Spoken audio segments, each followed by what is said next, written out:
Date with a Debut is recorded and produced on Awabakal country, and I pay my respects to all elders past and present and extend that to any First Nations people tuning in. Always was, always will be, Aboriginal land. On with the show.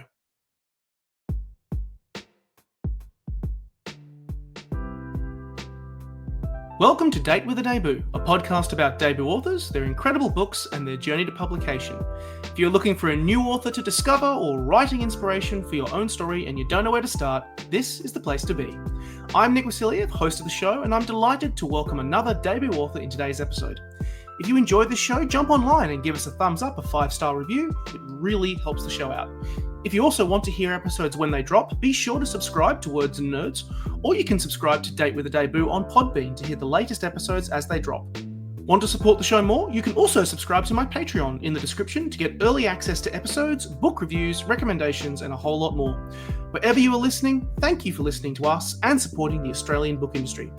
You can also find any books mentioned in today's podcast down in the description. Today, I'm joined by Madeleine Cleary, an author from the foothills of the Dandenong Ranges, a former diplomat and bookseller. Her writing was shortlisted for the Australian Fiction Prize in 2024. She co-hosts the Book Deal podcast with Tina Strawn, a podcast that helps to inspire and motivate aspiring writers. But we're here today to talk about her debut historical fiction novel, The Butterfly Women, published by Affirm Press, which you can get a copy of down in the description. We will discuss mild spoilers, so I recommend you grab a copy now, or at least very soon. I started off by asking Madeleine about her life in the literary space and pulling from her own history to create her debut novel. Lastly, this novel does reference some distressing subject matter, so listener and reader discretion is advised. Madeleine, welcome to Date with a Debut. Well, thanks so much for having me, Nick. Before we dive into your beautiful book, The Butterfly Women, which for everyone on the YouTubes of tubes, I'm holding it up to the screen right now. It's a chunky book. I love this book. I have so many questions. It is. I have so many questions to ask, not just about the assembly of this story, but also your life. You've worked in bookselling for years. We were talking about just beforehand, before we started recording. You've been in the public service. You also jumped into the crazy, chaotic world that is podcasting. And whenever I have an author with a podcast on here, I like to shout it out with Tina Strawn. The Book Deal. I will include a link in the description for everybody, so you can go and check it out for yourself. Tell me about this journey. Where do books sit in the life of Madeleine Cleary? Oh, they've always been at the forefront and probably at the sacrifice of everything else. But if my boss is listening to this, of course, my work is my number one priority, my day job. No. So I think for me, books and writing has always been something to do and to fall into. It's that creative outlet while being so busy with other things like my day job. Like you said, you mentioned I work in the public service and I have a full-time job. So for me, writing was never something like I want to get published. It's just something I enjoy. I've always been a big reader, as I'm sure you are and many of the writers are in the industry. And it's always been a world you can fall into. And it wasn't really until probably sort of 2016 or so where I was like, you know what, I think I'm going to take this a little bit seriously and write every day. And that's where I think, I've started to put more focus into building that world and having that part of that world. And like you said, the podcast as well, it's just such a wonderful way to connect with community and with the industry itself. And being an outsider to the industry, it's been wonderful to be able to make those connections. Yeah, it's a great show, by the way. I've listened to a couple of episodes that you do with Tina. And I know very similar to this show, you have debut panels on your show. You talk with debut authors. You shine spotlights on up and coming voices and more. And now I feel like it would be a miss because you said this was like one of the first times ever that you've been on the receiving end of a podcast instead of being the interviewer. Now that you have a book out in the world, how does it feel being on the other side? Yeah, it's so interesting, Nick. This morning my husband's like, are you nervous about your first podcast interview? And I said to him, no, I'm not actually. It's interesting because I think I've done this a few times now with interviewing other people. It really sets the stage, I think, for yourself about, telling stories. And, I'm just so excited to be able to now talk about the Butterfly Women because it's been a long journey. Like, it was signed with a firm press sort of mid 2023. So now we're approaching, May 2025. So I'm just thrilled that it's going to leave that little bubble of that editorial bubble, that nice circle, and I can share it with the world. Yeah, the baby's out. It goes out into the world and has a life of its own. Yeah, that's right. And I don't have children, but so many of my friends do, and all of them have said, "Oh, this is your baby, Madeleine." Like, I've just had a very long pregnancy. God, put aside 9 months. I've had this going since 2023. Excuse me. That's right. That's right. But it's also a very personal book. I mean, you've mentioned, and kind of in the lead up to the book coming out, and the book will be out at the time of everyone listening to this, so please go and grab a copy. You mentioned that you've recently, you discovered you had a long time family connection to a lot of the settings that are in the Butterfly Women, the thieves and the prostitutes in the early colony of Melbourne, which led you down the path to crafting this story. I feel like I always like hearing about the assembly of books before we dive into the books themselves. What was it like diving into that research and pulling from your family history, and then to use that and using that to create a story about the Melbourne underworld? Yeah, it's interesting. So we actually didn't really know about this family history. So it was a bit of more of a recent discovery. It was a bit of a black hole in our family tree. And my dad, back in sort of 2014 now, he got contacted by a distant relative who said, "Did you know that you're related to the infamous Cleary family, the Irish Cleary family of Melbourne?" And of course, so interesting when you hear something like that. But it wasn't really until my dad retired, and 2014, I was at uni, 22, pretty self-absorbed in my own things. I was like, "Oh, that sounds cool," but I didn't really connect about what this could mean. And it wasn't until a few years later, when Dad retired, that he got, as sort of retirees do, get really into the family history. And I was living in Canberra at the time, so I'm originally from Melbourne. My family are in Melbourne. And so my dad and I used this as a way to connect and stay connected with one another, that and footy, of course, while I was living out interstate. And so it became a bit of a sort of project for us to just, Dad would find these really interesting things and I would ask heaps of questions, and we'd be on the phone. I remember walking around the lake in Canberra, at lunchtime. It wasn't really until he started pulling stories from about the women of our family. So my great grandmother, her name's Catherine Cleary, and she and her husband arrived in Melbourne in probably the 1850s. They came from Ireland.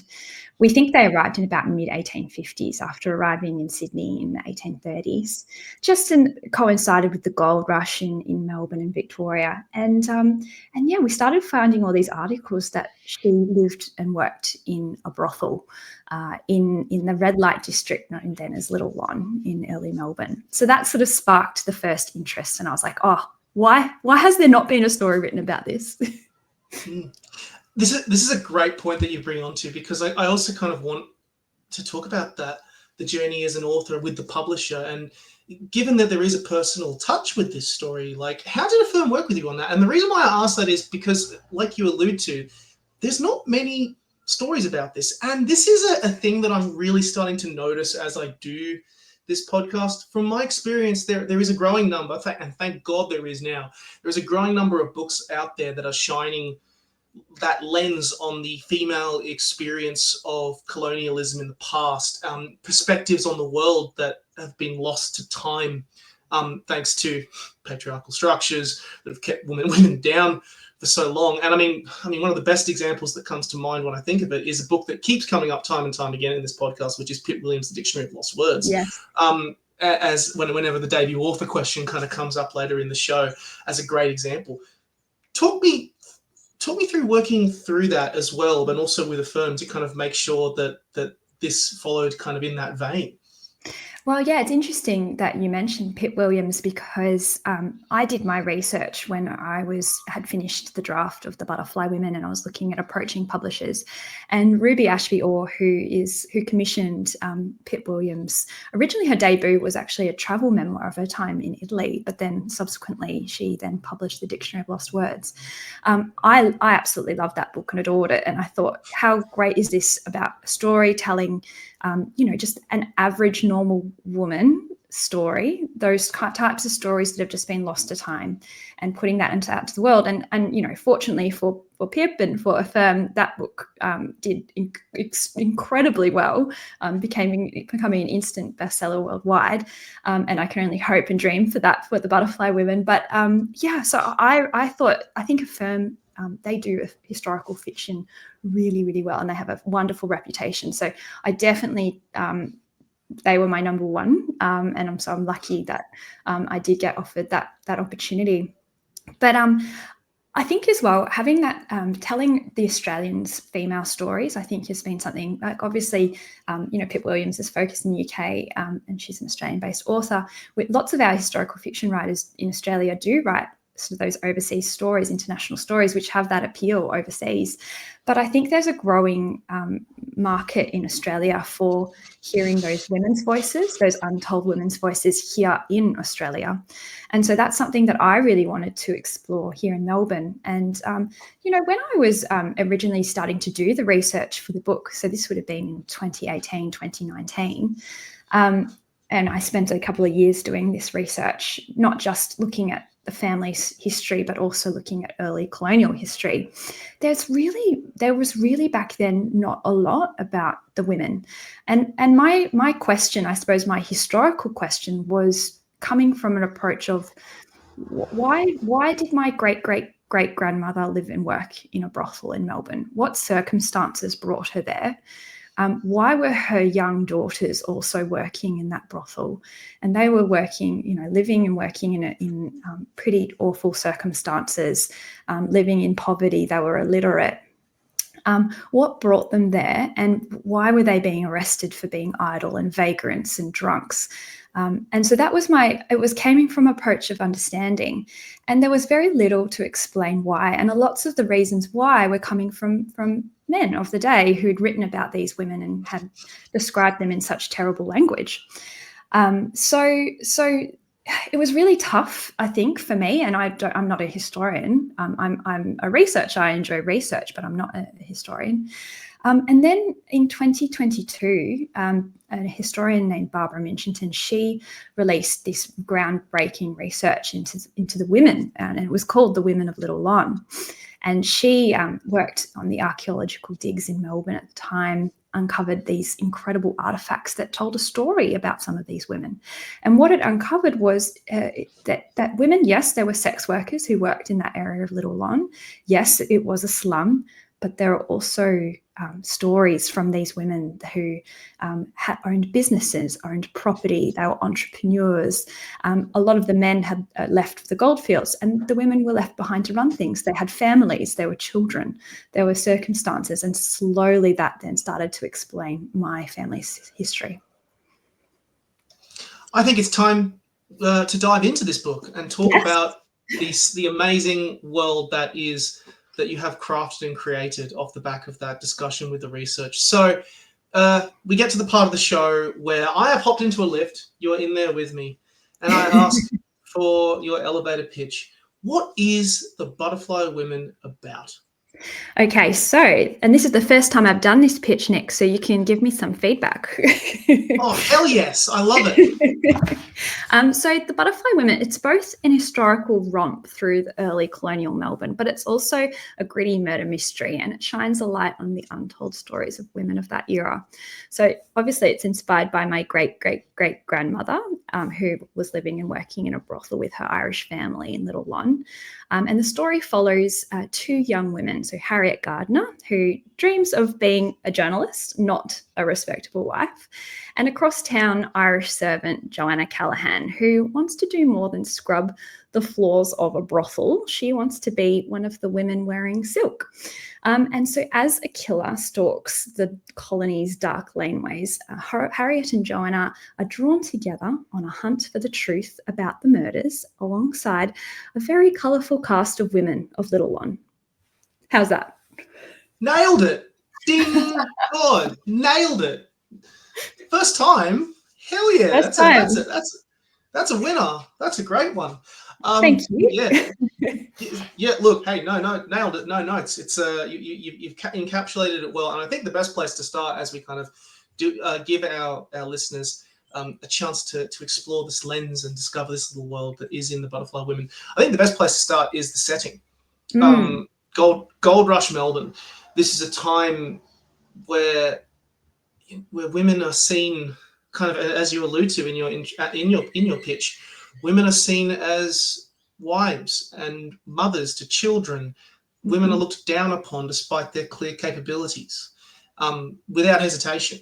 And what I love is that these different women, I mean, we've got Joanna and Harriet, but of course there's many other perspectives in this book, which I really, really love. They all sit in the different contexts of Melbourne. Yet, even despite that, the challenges they face are almost, they're almost like there's a lot of similarities to all of the challenges they face, despite where they sit in the hierarchy.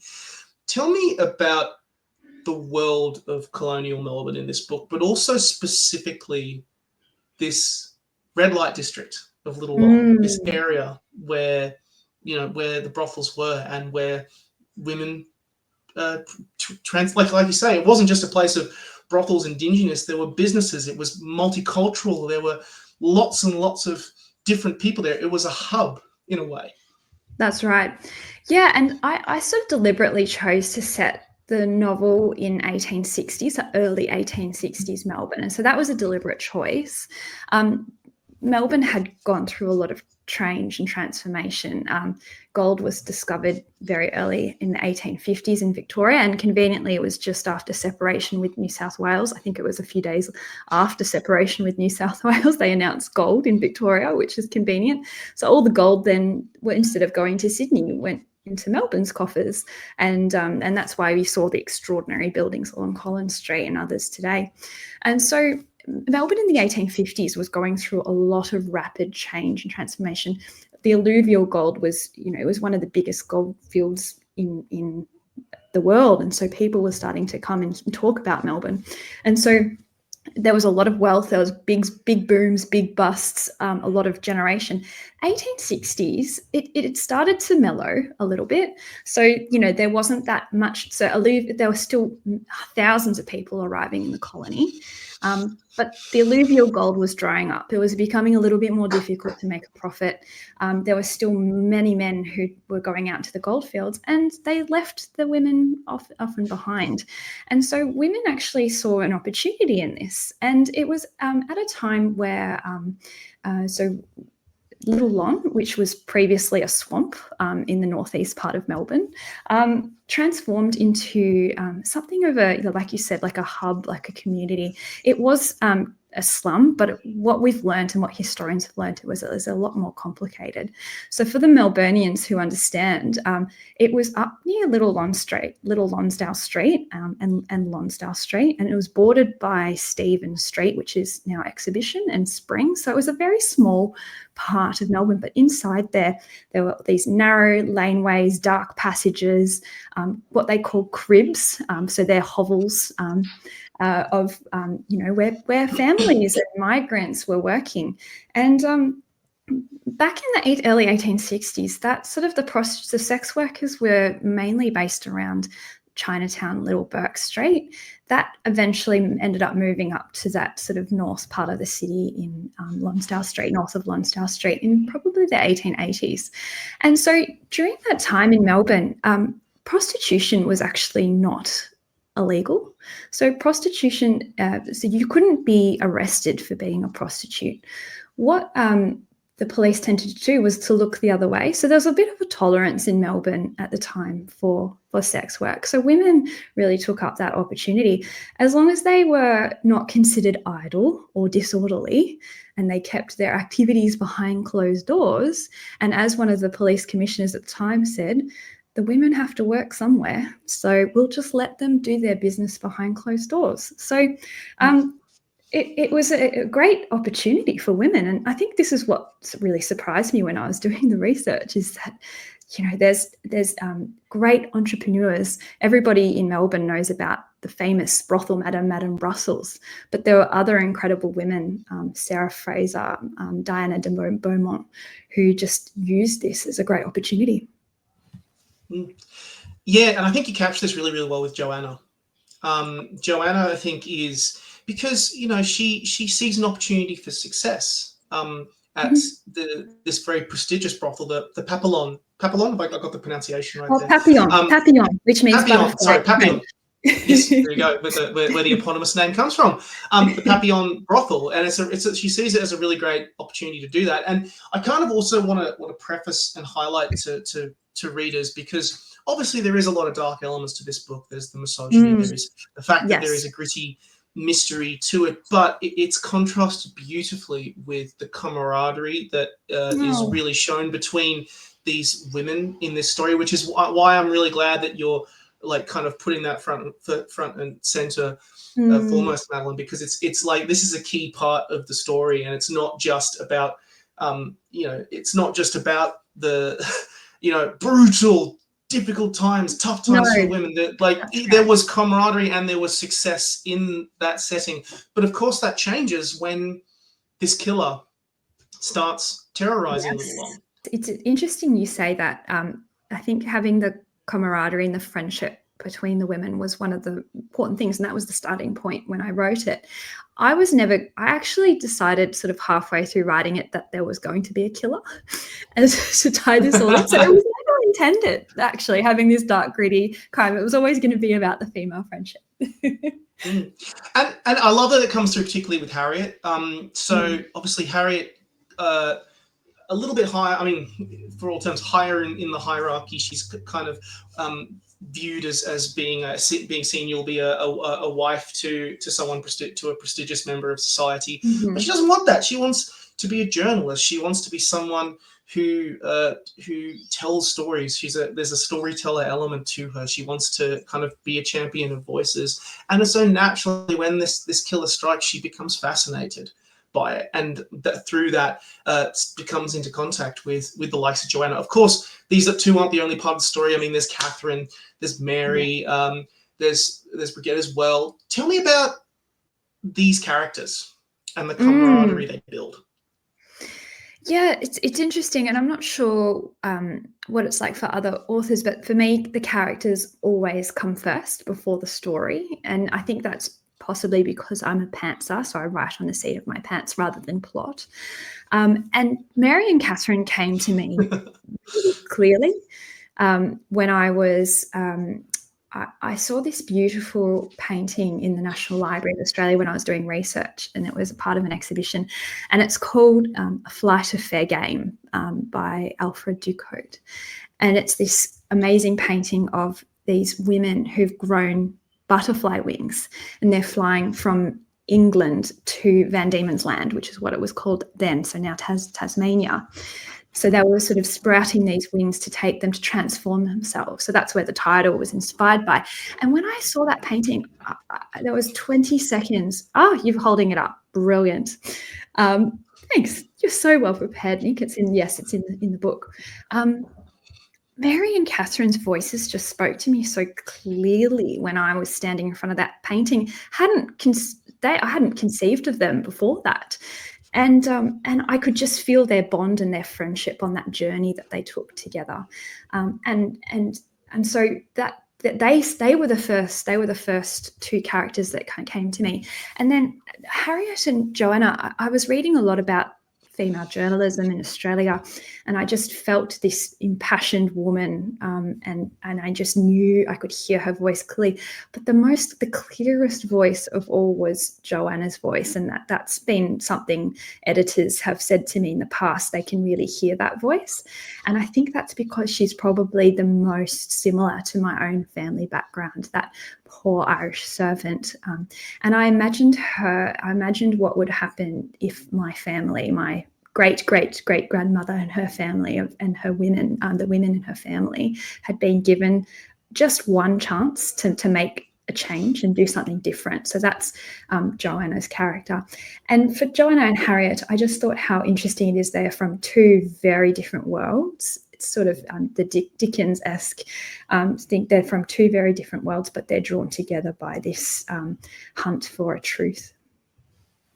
Absolutely. It's good that you mentioned kind of Joanna and particularly her challenges that she faced, because I wanted to, it kind of leads on to a question I do want to ask, and that is the real contrast of this male-dominated society and the realities of that exploitation, that poverty, and the impact this had on women, again with that kindred, and the romance that kind of develops between these characters. And Yes. One area which is kind of the coalface of this is sex work. It is that world, and that world of little Lon. And I think a key part of Joanna's story, which I think a reason why it works so well, is because there's an element to it that is extremely contemporary. Sex work still holds a stigma to this day. And while progress is, of course, being made as to break that down as a method of work, it also holds a very strange place still these days. I mean, for example, I love the work of queer sex worker Tilly Lawless. I mean, her book Nothing But My Body, and she's a book recently came out called Thora, really examines, and she has a fantastic lens on sex work and shows that it's not just the stigmas attached to it. There is so much more to it. There's camaraderie, there's joy, there is love, there is so many elements to it. That scene, I think it's relatively early on in the book with Joanna and William, where he doesn't want Joanna to be associated with her, and he has the gall to say, like, you don't have to live this life, you have a choice. That's right. And I just thought, oh, you dingus, oh my god. Like, he clearly, like, obviously in a society that clearly benefits him to suit him up, that he has, it filled me with a sort of quiet rage a little bit, because and that again comes through in the rhyme, because you are in Joanna's shoes in this story, so you see that coalface front and center right there. And the comparison where he talks about how he sentences women who have been broken by this system as well. It's not, and I think it kind of did make me, it was a real like moment of just, I took a bit of a moment, it took me back for a moment there. But that's also not to diminish how resourceful she is. And it definitely isn't like we're not like romanticizing that exploitation anywhere. It's just it feels real. That's kind of the way that I kind of viewed. It's that world that you've crafted that makes this particular coalface, and that comparison here, it feels real. Oh, well, that's wonderful feedback. Thank you, Nick. That's what I was hoping to achieve. And just while you were talking, I was sort of reflecting that, yes, stigma is still real for sex work today. It was only decriminalised in Victoria in 2022, so it wasn't even that long ago that those 1907 laws were revoked. And so in a sense, in 19th century Melbourne, there was less stigmatisation than there is today, almost, because sex work was something tolerated, accepted. From William's perspective, he's a bit of a moralist, and he's a bit of a dick, to be honest. Sometimes he's a prude. And so he's reflective of those sort of upper class views, but his contemporaries, his peers, it didn't stop them from attending brothels, from engaging in those services, and they were the ones that were the most quick to judge these women. Yeah, I know it's interesting, isn't it? And I suppose as well, like one of the interesting parts of that research, which surprised me, was there were so many different layers to sex work in the 19th century. There were obviously the women who, like Joanna, who was working in a high-class brothel, if you were lucky, like Papillon, which is very, there was a brothel madam, you would probably earn more money, and you would earn a lot more money than if you were a servant or a seamstress or a washerwoman. But then after that, there were also women who were married women who would just do a bit of part-time sex work. They would, just have a man come to their house once a week, perhaps. And their husband might have been aware of that as well. And that's just to essentially put food on the table. Or their husbands might have been on the goldfields. So, just a little part-time sex work. They might have gone down to Little Lawn to work just one night a week. And then, of course, there were the streetwalkers. And these were people who were like my family, my ancestors. It's dangerous. It's exploitative. They are operating in those shadowy laneways in Little Burke Street and in Little Lawn. And that is where I think, and this is what I reflected in the Butterfly Women, is the fear is that you can fall down the scale very quickly. As soon as your looks expire, you become old and diseased. And disease was something that was very common back then. And, by your early 30s, you are all worn out. And so you may not be left with any other option and no other choice, like William thinks that women have, than to be working on the Yeah, it's a very sobering scene, that particular one. When you the more you think about it in the context, and on that point about that, there's another part that comes through in this book, and it's these intercut with the perspectives of Harriet and Joanna and the other characters. There's these your story chapters, which kind of intercut with other characters, where you kind of talk in second person. Each chapter is about a different individual, to kind of try and summarize it as best I can, who experience a myriad of difficult troubles, and there is some confronting stuff in there. A lot of experiences that these women deal with, fighting off this wail of the banshee. That kind of continues to permeate through many of these elements in the story. Tell me about these, because I thought it really took me aback seeing these kind of come through, and I was like, oh, a writing craft, I'm nicking that for my next book or something like that. Oh, I'm glad you like it. Yeah. Well, I suppose what I wanted to show, there were so many of these untold stories throughout history of these women who were illiterate, who could not write their own diaries and journals. So we don't have that access. And not just women, also, people from other countries, not just from England, who, migrants. So what I wanted to have in those chapters and show that their life is not for nothing, that they exist, that they're remembered, that they were real. And so it's funny because I'm not sure how much my firm will like me saying this, but at the end you sort of realize and understand the purpose of these and why and who wrote and who authored these. But during it, you're not sure, and you think, oh, is this some kind of Irish supernatural banshee who's authoring this?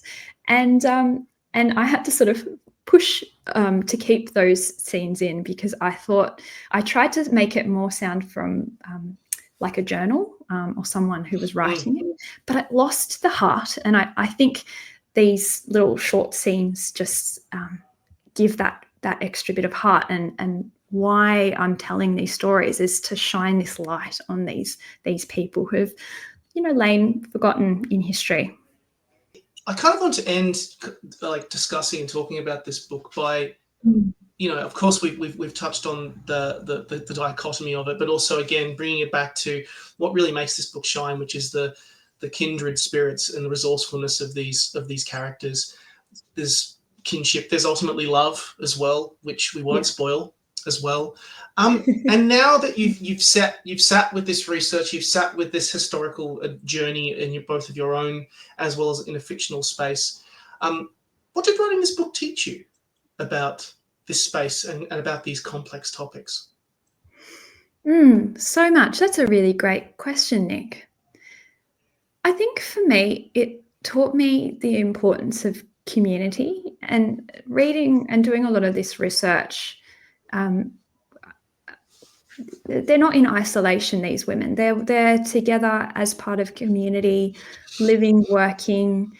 There was this great scene that Barbara mentioned, the historian who I mentioned earlier. She'd uncovered just a snippet about these women where a police officer had recorded. He was in Little Lon at the time in Bilking Square. And bilking is the art of stealing a man's wallet while his pants are down. And so Bilking Square was a real place in Melbourne. And he stumbled upon the women dancing to a harp in the middle of the square. And so these are streetwalkers. These are women with tough lives. They're, they're diseased. They're probably alcohol abused. But for a moment, there's that joy. And so that, I think, doing this research and trying to uncover and understand my great-great-great-grandmother's story and her circumstances, reading that really filled me with that hope, that joy, that camaraderie, that yes, their lives were tough, but maybe it wasn't always that bad. And so that's what I've tried to bring to the Butterfly Women.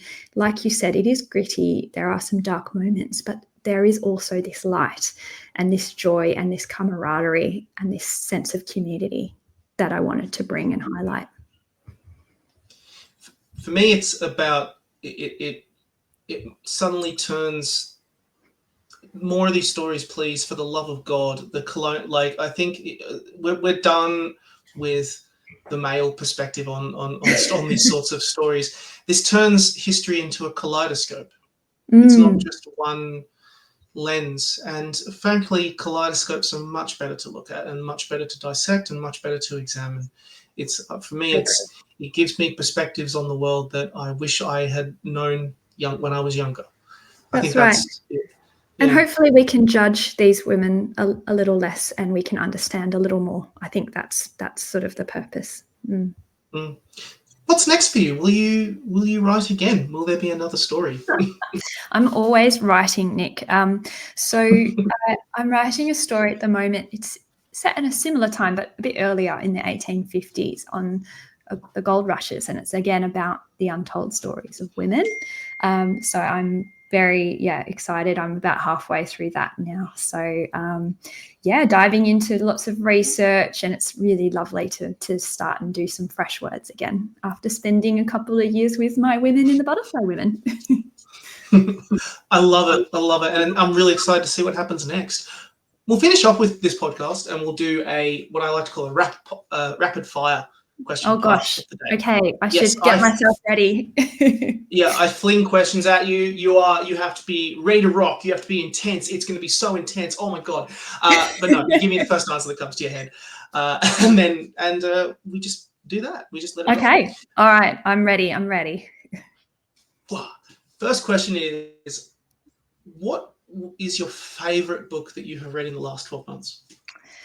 Yeah. Okay. So, I've read so many good ones, but I think the one that stayed with me is Demon Copperhead by Barbara Kingsolver, which is just the most incredible book. And I never thought I would be interested in, and it's set, it follows a man, demon, as a young boy and then into his adult life in West Virginia. And just such an insight into someone whose life is just so different to me. And Barbara Kingsolver is just an absolute master. So I just try and absorb all the craft that she does in her writing. So yes, that one. I'm going to say that one. Isn't it great when you come across a book that, even if it is set in a world that you have very difficult understanding or cannot comprehend, the writing carries it enough to the point where you do get it. It's the best. It's like a great quote. I think it was from Joanna Lumley when she was talking to Jennifer Saunders about Ab Fab, about the 1990s comedy show, Absolutely Fabulous. And she was like, I still don't understand why the truck drivers in Ohio liked it. Why did they like it? And then Joanna Lumley responds, I'll tell you why, Mrs. Saunders, because it was beautifully written and very, very funny. And if it's good, it works. Exactly. If it's good book. Yeah, that absolutely. So yes, I would highly recommend that one. Love it. What is your favorite debut novel that you've ever read? Absolute favorite ever. Can I say a few? Of course you can say a few. Of course. Well, as you know, I've got a podcast where I interview many debut authors as well as you. So I've read many in the last few months. But I think, okay, overall, my number one favorite has to be Burial Rites by Hannah Kent. That was just an extraordinary debut. She's great. She's so cool. She's so great. She's an absolute inspiration. In terms of, though, more recently, so we were just talking about it earlier, Natasha Rai, she's a debut author from this year. Her book, An Onslaught of Light, came out in early March, and it is brilliant. I went through it far too quickly. It's one of those books where you don't want it to end, but you can't help but keep reading and reading. Set across India, Sydney, 1990s modern day, about a woman, Archana, who's struggling with her own grief, but there's also these beautiful moments of joy and light, obviously, as in the title. So highly recommend that one. And more recently, I read Christine Newell's 5 Seasons in Seoul, about her. It's a memoir, her experiences as a performer in South Korea for a year, which again is coming out. It came out, I think, end of Feb, but it's such a beautifully crafted memoir. A bit of a travel fiction, if you like that, arm seat traveler memoir, but it's also into her story about her own anxiety and living overseas. So highly recommend it. There you go. You got 3 out of 10. I love it. Well, no, I knew that I was going to get more because hey, it's not very often that I have an author on the podcast who also has a debut show. So I was so excited for it. I'm particularly glad that you mentioned Natasha Rai.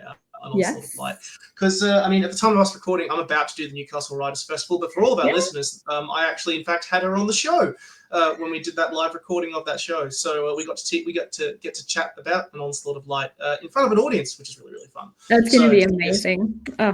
Yes. I can't wait to listen to that. Oh shucks, you're too kind.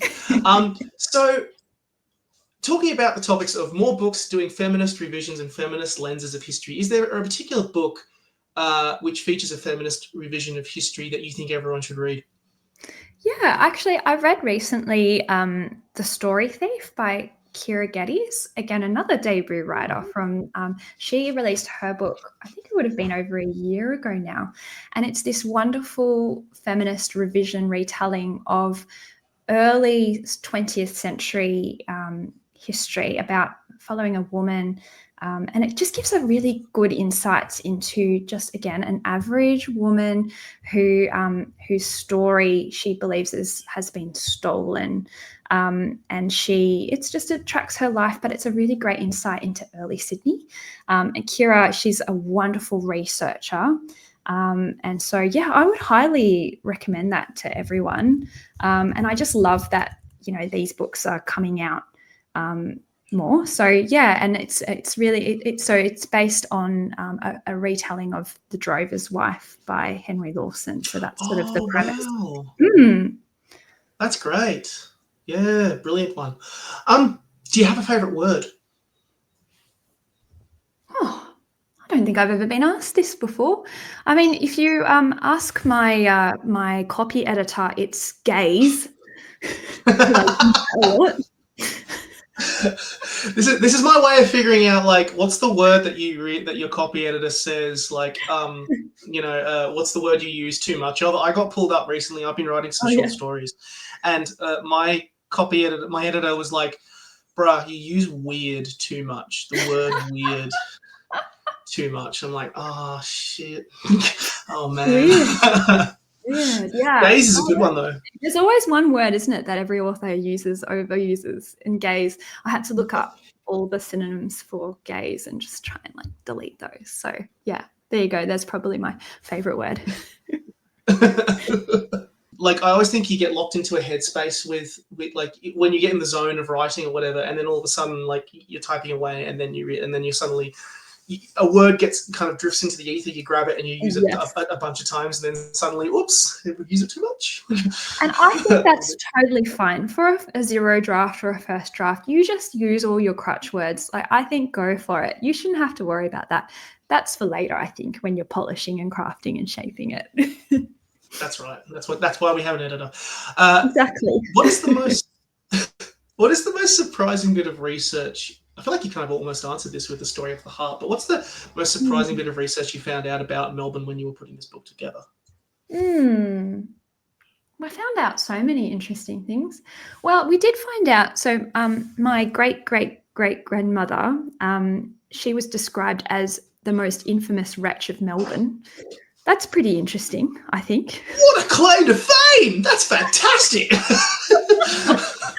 I know. That was very intriguing. And then another one, so her daughter, Joanna, who's obviously the namesake for Joanna in the story, she sparked this entire debate in the newspapers after her death. She died in jail at the age of 35. And all these newspaper men were submitting all these articles about how the line of the Cleary family should be extinguished, essentially. Very sort of Darwin-esque philosophies on how hereditary, so crime breeds crime, and hereditary crime should just be extinguished, the lines of those who commit crimes. So I was like, oh, well, I'm grateful they didn't kill us all, because here I am today writing about it. God, those writers, Jesus Christ! I understand it's very much a product of the time, but also for God, oh man. Well, we're glad you're here. We're glad you survived, and the hereditary crime can continue. That's right. And it's so interesting because I was like doing my undergraduate studies at RMIT University, which is pretty much on the site or very close to where Little Lon was. And I used to sit in the old Melbourne Jail courtyard having my lunch, had no idea that all of my relatives had been in there at some point back in the day, and that they were considering, whether crime breeds crime. And here I am, doing my university studies. Different. It's a different. I feel like there's some sort of like a metaphor or anything we can pull out of it, but we won't go any further down it. And if you could, obviously you go to Melbourne, and of course Melbourne looks very, very different to those days and to the time when the Butterfly Women is set. If someone wanted to take a walk down memory lane, say there's someone in Melbourne listening to this podcast and they're like, wow, this is really cool, like hearing about all this, you see the modern city now and it looks very different to the world that is described. If they wanted to take a walk down memory lane and explore a part of colonial Melbourne, where would you direct them to go? So they should start at Madame Brussels Lane, which so there's a distillery down that lane called Little Lon Distilling Co. So you can have a gin and tonic there in the afternoon. And it's got one of the oldest cottages left from Little Lon. So it's built in the 1880s, I believe. So a little bit later than when the book's set. And then if you go down Little Madame Brussels Lane, there's an old tavern there called the Black Eagle Tavern. And my family actually owned a brothel at the back of the tavern. The tavern was built in the 1850s and it still exists today, which is really exciting. And then if you cross Lonsdale Street, you will then you'll walk through Bilking Square, what was Bilking Square, and then you'll hit what is now Crossley Street, which used to be Romeo Lane. And that's so there was Juliet Terrace, Romeo Lane, and Crossley Street was where my family also lived and worked in their brothels. Oh, it's a great. And in the building, actually, in Madame Brussels Lane, there's a big skyrise there now. In the lobby, you can go in. There's some wonderful artifacts that they've pulled from the digs from Little Lon, so you can see, all this amazing stuff. And they've got some great stories in that lobby, so highly recommend that. And you can also visit the Melbourne Museum. They have reconstructed some of the cottages from Little Lon early days, and got some great things there too. There's so much stuff you can go digging and find, which is fantastic. Absolutely. Yeah. Last question. Are you happy? I'm thrilled, Nick. So unbelievably happy. Just talking about the book, talking about the stories. And the best part of this whole thing has just been meeting some wonderful readers, writers, booksellers. The publishing industry itself have just been wonderfully supportive. We have a debut crew this year, so that's everyone who's publishing for the first time in Australia this year. And we've got, 50 odd people. Everyone's so supportive. So I'm just thrilled to be part of it. I should get in on that. You should, yeah. You should really get in on that. It sounds awesome having a debut crew. I love it. Well, I'm really happy today because I got to talk to you about this beautiful, amazing book. Which, for everyone listening, get yourself a copy of The Butterfly Women. At the time when we're talking, it's not out in the world, but when you're listening to it, it is. So be sure to go and grab a copy now. It's published by Firm Press. Madeleine, it has been a pleasure. Thank you so much for coming on Date with a Debut. Thanks so much for having me, Nick. It's been wonderful.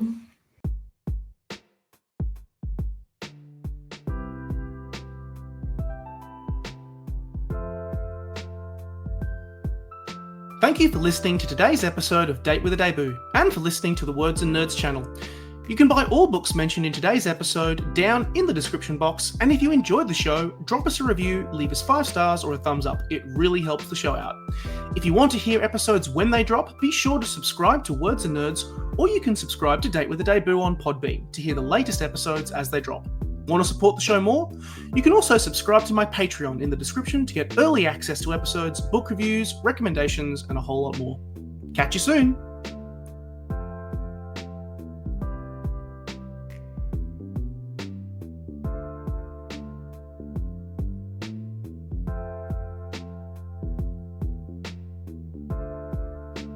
Date with a Debut is a Words and Nerds and Breathe Art podcast co-production.